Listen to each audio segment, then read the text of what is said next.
자, 여러분 안녕하세요. 윤성쌤입니다.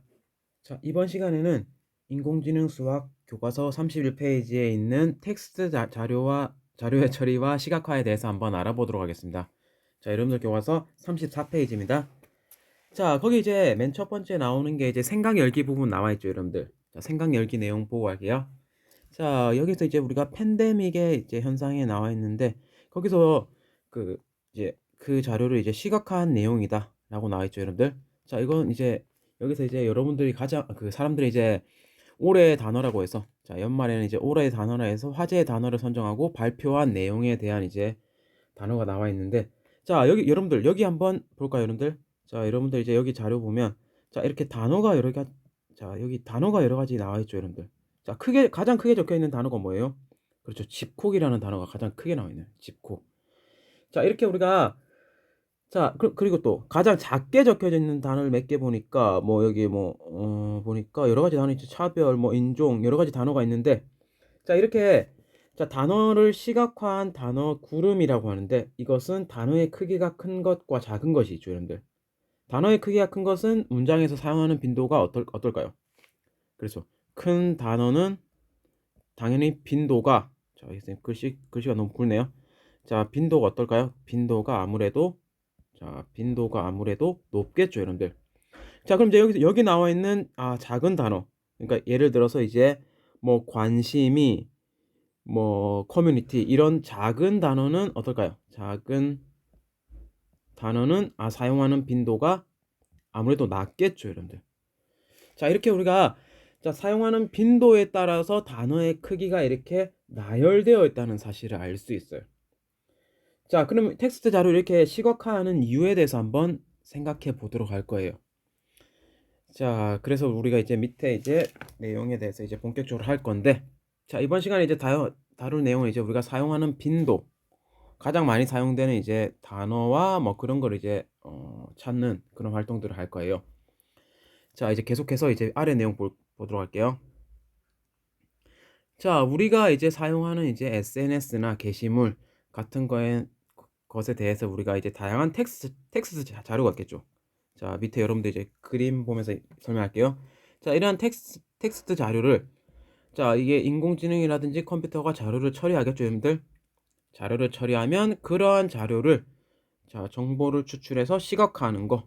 자, 이것이 우리가 인공지능이 하는 일이겠죠, 여러분들. 자, 이렇게 우리가 이런 3단계를 거친다는 사실을 알 수 있고 자, 그럼 우리가 본격적으로 해야 될 내용은 35페이지에 있습니다. 자, 35페이지 계속 보도록 할게요, 여러분들. 자, 35페이지 상단에 보면 문장에서 주제어를 어떻게 찾을까? 라고 나와 있죠. 자, 간단한 신문기사 내용을 한번 볼게요, 여러분들. 자, 신문기사 내용을 보면 어떤 내용이 나와 있어요, 여러분들? 자, 댓글 A랑 댓글 B가 나와 있네요. 자, 댓글에 우리가 포함되어 있는 단어를 이렇게 우리가 체크를 해서 그 빈도수를 나열한 게 바로 밑에 나와 있죠, 여러분들. 자, 그리고 또 우리가 댓글 B에 나와 있는 단어의 빈도수를 이제 체크해서 나와 있는 게 오른쪽 분홍색 표에 나와 있어요, 이렇게. 자, 이렇게 했을 때 우리가 가장 많이 사용되는 이제 단어를 봤더니 자, 댓글에 의해서는 뭐가 많이 사용돼요? 그렇죠. 마스크라는 단어가 4번 쓰였고 착용이라는 단어가 4번 쓰였네요. 자, 댓글 B에서는 뭐가 많이 쓰였죠? 그렇죠. 마스크랑 착용이 쓰였는데 각각 두 번씩 단어가 사용됐다는 사실을 알 수 있어요. 자, 이렇게 우리가 이제 빈도수가 높은 단어가 가장 핵심어일 가능성이 높다고 생각할 수 있겠죠, 여러분들. 그래서 우리가 이제 자, 댓글 A에서는 마스크랑 자, 착용이 빈도수가 높구나. 마찬가지로 댓글 B에서도 마스크랑 착용이 가장 빈도수가 높다라는 사실을 알 수 있어요. 자, 그런데 자, 이런 거 한번 생각해 봅시다, 여러분들. 자, 여기서는 마스크랑 착용이 각각 4번씩 쓰였어요. 자, 여기서는 B에서는 마스크랑 착용이나 단어가 각각 2번씩 사용됐죠. 자, 그럼 우리가 이 사용된 빈도수가 많다라고 해서 A에서의 마스크랑 착용이 가지는 핵심어일 이제 비중이 자, A에서 높을까요? B에서 높을까요? 잘 모르겠죠, 여러분들? 자, 그래서 이제 그 내용에 대한 이제 질문은 어디서 나와 있냐면, 자, 아래 내용 볼게요. 자, 아래 내용 보면 우리가 자, 그 단어의 빈도수를 우리가 벡터로 표현했어요. 자, 우리 지난번에 우리가 빈도수 벡터 쌤이 강의했던 거 기억나죠, 여러분들? 자, 거기 이제 어디 뭐라고 나왔냐면, 자, 기사에 나타난 이제 단어의 빈도수를 자, 단어의 빈도수를 벡터 A, 벡터 B로 표현했다. 라고 해서 이렇게 해서 우리가 얘 빈도수 벡터를 이렇게 표현했던 거 우리 지난 시간에 했어요. 자, 그랬을 때 자, 이렇게 우리가 빈도수로 벡터로 표현했을 때 우리가 자, 지금 이제 핵심적으로 봐야 될 내용은 뭐냐면 자, 이렇게 했을 때 자, 마스크와 착용이 자, 맨 밑에 줄입니다. 자, 착용이 댓글 B에서보다 댓글 A에서 더 중요시 되는 것일까? 라고 질문을 던졌어요. 자, 이게 방금 선생님이 던진 질문이에요. 자, 그러면 이제 우리가 댓글 B랑 댓글 A에서 마스크랑 착용이라는 단어가 가지는 비중이라고 해야 될까요? 그런 비중을 알아보기 위해서는 뭘 구해야 되냐면 상대도수를 구해야 돼요, 여러분들. 상대도수. 자, 그래서 이제 우리가 앞으로 상대도수를 한번 구해 보도록 할까요? 자, 그렇죠. 참고로 우리가 단어의 사용 빈도수를 성분으로 하는 벡터를 빈도수 벡터. 이거 지난 시간에 했던 내용이죠, 여러분들. 자, 사용 횟수를 따라서 우리가 벡터로 표현한다. 걔를 빈도수 벡터라고 했어요. 자, 이제 그 다음 페이지로 한번 넘어가 볼게요. 자, 그래서 우리가 이제 그 다음 페이지 보면 이제 우리가 상대도수라는 이제 개념이 나오게 됩니다. 자, 상대도수란 뭔지 한번 보고 갈게요, 여러분들. 상대도수 정의. 자, 여기 나와 있습니다. 자, 상대도수라는 것은 뭐냐면 도수의 총합에 대한 각 계급의 도수의 비율이다. 자, 그래서 우리가 이제 이 내용 설명으로 보는 게 좀 어려워 보이는데 자, 예시를 보면 좀 간단하게 이해할 수 있어요.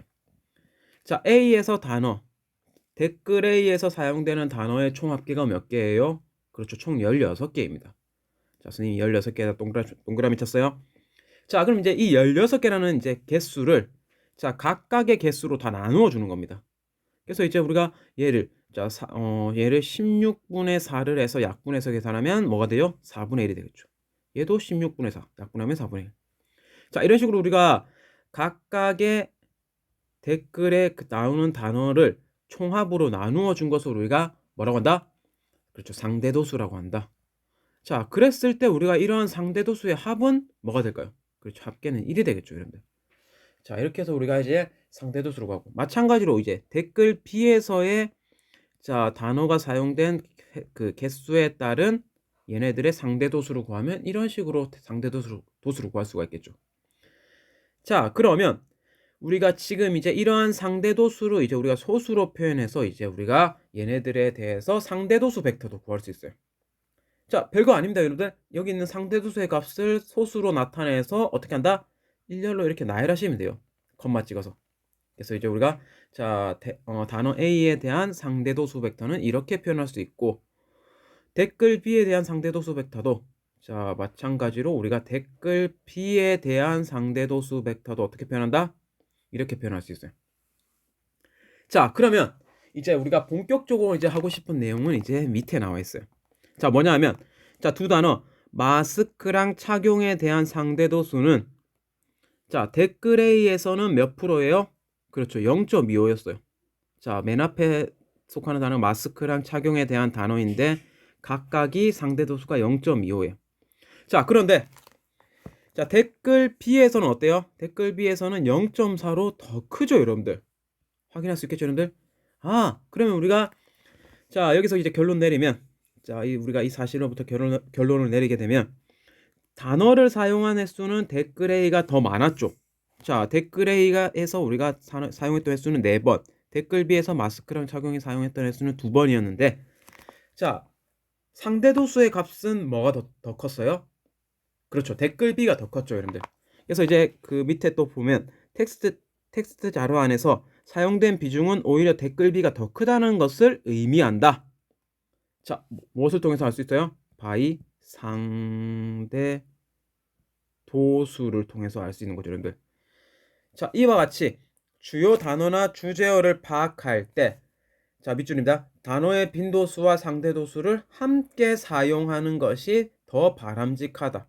그러니까 여러분들이 이제 어떤 단어의 빈도수랑 상대도수를 함께 사용하면 그 단어의 뭐 중요도라든지 핵심어를 찾는데 좀 더 빨리 찾을 수가 있겠죠, 여러분들. 자, 이렇게 우리가 내용을 정리할 수 있겠네요. 자, 이제 아래에 있는 예제 2번 내용 계속해서 보도록 할게요. 자, 오른쪽 표는 두 개의 문장 A, B에서 발전 윤리가 포함된 빈도수를 나타낸 것이다. 자, 표를 보고 물음에 답하시오 라고 나와 있네요. 자, 어때요, 여러분들? 발전 윤리 빈도수 5, 1, 빈도수 9, 2 이렇게 나와 있어요. 자, 딱 봤을 때 발전이라는 단어가 많이 쓰였구나 라는 사실을 알 수 있죠, 여러분들. 자, 1번 문제 볼게요. 1번 문제, 발전 윤리에 대한 두 문장 A, B의 상대도수 벡터를 구하시오 라고 했네요. 자, 상대도수 벡터 어떻게 구한다 했죠, 여러분들? 여기 총합이 몇이에요? 총합이 6이죠. 얘는 총합이 두 개 더하면 11이죠. 자, 각각의 개수를 총합으로 나눈 게 상대도수 벡터였어요. 그래서 이제 우리가 문장 A에 대한 상대도수 벡터를 구하면 어떻게 돼요? 6분의 5가 되겠죠. 6분의 5. 마찬가지로 전체 개수의 6을 1로 나누면 6분의 1이 상대도수 벡터가 되겠죠. 자, 이번에는 B에 대한 상대도수 벡터 구할게요. 자, 전체 개수 11개를 뭐로 나눠요? 그렇죠. 9로 나누면 되겠죠. 자, 9로 나누면 되고, 마찬가지로 이제 우리가 윤리에 대한 상대도수 벡터는 11분의 2가 되겠네요. 자, 이렇게 우리가 상대도수 벡터를 구할 수 있고, 자, 두 번째 문제. 문장 A, B 중에서 윤리 단어에 대한 상대도수가 더 큰 문장을 구하시오. 자, 상대도수를 비교할 거예요. 자, 윤리라는 단어 여기 있네요, 여러분들. 자, 윤리라는 단어가 여기 있으니까 얘네들 이 두 개의 값을 비교하면 되겠네요. 자, 두 개의 값을 비교하기 위해서 우리가 통분해 봅시다. 자, 앞에 거는 계산하면 어떻게 돼요? 자, 앞에 거 계산하면 얘는 66분의 통분하기 위해서 얘 11 곱할게요. 11이 되고, 뒤에 있는 것은 6 곱하면 얘는 66분의 12가 되겠네요. 자, 뭐가 더 커요? 그렇죠, 얘가 더 크겠네요. 그래서 우리가 윤리라는 단어에 대한 상대도수는 B가 A보다 크다라는 사실을 알 수 있겠죠. 그래서 문장 B가 더 크다라는 결론을 내릴 수가 있겠네요. 자, 이제 우리가 다음 문제 3번 문제로 이제 넘어가도록 할게요. 자, 이렇게 해서 우리가 상대도수 벡터를 이제 구할 수가 있고, 자, 3번 문제는 이제 여기 나와 있는 것을 이제 우리가 표를 가지고 이제 상대도수를 구하는 건데, 자, 일단 여기 나와 있는 A, B, C를 구하는 게 핵심이겠네요. 자, 한번 해볼까요, 여러분들? 자, 그래서 이제 여기서 바로 이제 할 수 있는데, 자, 한번 해보면, 자, 다음 표는 어떤 댓글에 대한 단어의 빈도수와 상대도수를 조사하여 나타낸 것이다. 표를 보고 물음에 답하시오 라고 나와 있네요. 자, 빈도수가 여기 선생님 표시해 보면 빈도수가 여기 뭐 이렇게 나와 있고 합계가 C라고 있네요. 자, 그리고 또 여기서 알 수 있는 사실이 상대도수의 합은 선생님이 앞에서 1이라고 했죠. 그럼 이제 얘네들의 상대도수를 다 더해서 1이 됨을 확인하면 돼요. 자, 그럼 여기서 우리가 자연스럽게 알 수 있죠, 여러분들. 얘네들 이 친구들. 자, 여기 있는 이 친구들을 펜 글씨를 좀 다르게 해서 이렇게 이 친구들을 다 합계. 다 더해서 1이 나와야 돼요. 자, 그랬을 때 우리가 이 계산을 해보면 B라는 값은 뭐가 나온다는 사실을 알 수 있냐면 4분의 1이 나오게 돼요. 자, 4분의 1이 나오게 되면 이 B 값이 4분의 1이구나 라는 사실을 알 수 있는데, 자, 그러면 여기서 두 단어 게임과 도움을 한번 살펴보도록 할게요. 자, 게임과 도움에 대해서 한번 보면 얘는 3에 대해서 20분의 3이에요. 그러면 얘는 10에 대해서 A인데, 자, 우리가 분모를 똑같이 통분하기 위해서 분모에다가 분모 분자 2를 곱할게요. 자, 그럼 얘는 뭐가 돼요? 20분의 2가 되겠네. 자, 그럼 여기서 우리가 관찰한 사실에 따르면 여기 30분의 2고 얘는 3이고 얘는 20분의 2였으니까 A는 뭐가 돼요? 그렇죠, A는 2가 되겠네요. 자연스럽게 따라서 A는 2가 된다는 사실을 알 수 있고, 마찬가지로 그러면 이제 A가 2니까 여기 있는 얘네들 3, 2, 5, 6, 2, 2를 다 더하면 자연스럽게 C를 얻을 수 있겠죠, 여러분들? 그래서 우리가 빈도수의 총합을 계산하게 되면 뭐라는 사실을 알 수 있냐면 얘네들은 합은 20이 돼요. 그래서 합은 20이 되겠네요. 그래서 우리가 구하는 A 곱하기 B 곱하기 C를 하게 되면 뭐가 될까요, 여러분들? 자, 2 곱하기 4분의 1 곱하기 20을 하게 되면은 답은 10이 되겠네요. 그래서 1번 문제의 답은 10이라는 사실을 알 수가 있겠네요. 자, 이제 그 다음 문제 볼게요. 자, 2번. 자, 이거 좀 지우고 볼게요, 여러분들. 자, 여기 우리가 했던 과정을 좀, 자, 그냥 할게요, 여러분들. 자, 여기서 이제 우리가 댓글에 대한 상대도수를 성분으로 하는 벡터를 구하시오. 자, 상대도수를 성분으로 하는 벡터라고 했으니까 우리가 상대도수 벡터를 구하면 되겠죠, 여러분들. 자, 한번 적어볼까요, 여러분들? 자, 순서대로 적으시면 돼요. 자, 20분의 3. 자, 그 다음 나오는 상대도수는 뭐예요? 자, 10분의 1이네요. 자, 그 다음 나오는 상대도수는 4분의 1로 구했었죠, 여러분들? 4분의 1. 그 다음 나오는 것은 뭐예요? 10분의 3이겠네요. 자, 그 다음 나오는 것은 10분의 1. 그 다음 나오는 것은 10분의 1. 이렇게 해서 우리가 상대도수 벡터를 이렇게 표현할 수 있겠네요. 그래서 2번 문제 답은 이렇게 구하시면 될 것 같습니다. 자, 이제 계속해서 이제 우리가 밑에 내용 볼게요. 이제 마지막 내용. 자, 이번 시간 마지막 내용인 인베딩 벡터에 대해서 이제 한번 알아보도록 할게요. 자, 우리가 앞에서 이제 구했던 원핫 벡터. 자, 한번 적어볼까요? 여기 표시해볼까요? 자, 여기 나와 있는 자, 보면. 자, 여기 나와 있는 이제, 자, 원핫 벡터나 빈도수 벡터 표현 방법에는 두 가지 문제점이 있었어요. 자, 어떤 문제점이 있었냐면, 단어들 간의 의미를 알기 어렵다. 자, 그리고 또, 자, 저장 공간 때문에 비효율적인 방법이다. 이렇게 나와 있었죠, 여러분들. 자, 그래서 우리가, 자, 이런 이제 의미 간의 관계, 자, 단어들 간의 관계를 이제 명확하게 좀 약간 연결 지어 표현하는 벡터가 뭐냐면 단어 인베딩이라고 해요. 단어 인베딩. 그래서 한번 표시해 볼게요, 여러분들. 자, 단어의 의미를 고려하여 좀 더 조밀한 차원의 벡터로 단어를 표현하는 방법을 단어 인베딩이라 하고, 자, 이러한 과정을 통해 생성된 벡터를 단어 인베딩 벡터라고 한다. 라고 나와 있죠. 그래서 우리가 이제 서로 비슷한 의미를 가진, 자, 계속 읽어볼게요. 서로 비슷한 의미를 가진 단어들을 서로 가까운 곳에 위치한 벡터로 표현한다. 자, 이렇게 해서 우리가 비슷한 의미를 가진 단어들끼리 가까운 곳에 위치한 벡터로 표현할 거예요. 자, 그래서 이제 밑에 있는 예시를 통해서 다시 한번 볼게요, 여러분들. 자, 예를 들어, 자, 계속 표시해 볼게요, 여러분들. 자, 예를 들어, 고양이, 야옹이, 괭이는 모두 고양이를 의미하는 단어이므로, 자, 밑에 여러분들 표가 나왔죠, 여러분들? 고양이, 야옹이, 괭이를 하나의 벡터 공간으로 이렇게 묶어놨어요. 공간으로. 자, 마찬가지로. 그리고 이렇게 이제 서로 가까운 곳에 위치한 벡터로 표현이 가능하다. 그래서 우리가 비슷한 같은 의미를 가지는 단어들을 이렇게 한 곳에 이렇게 모아놨죠. 마찬가지로 우리가 호랑이, 자, 초록색으로 표시된 거 볼게요. 호랑이, 범, 어흥이. 얘네들도 우리가 호랑이라는 비슷한 의미를 갖고 있기 때문에 한 곳으로 분류를 해놨어요. 자, 또 오른쪽에 볼까요? 개, 강아지, 강생이. 또 강아지의 의미를 담고 있기 때문에 우리가 이렇게 한 곳으로 모아놨어요.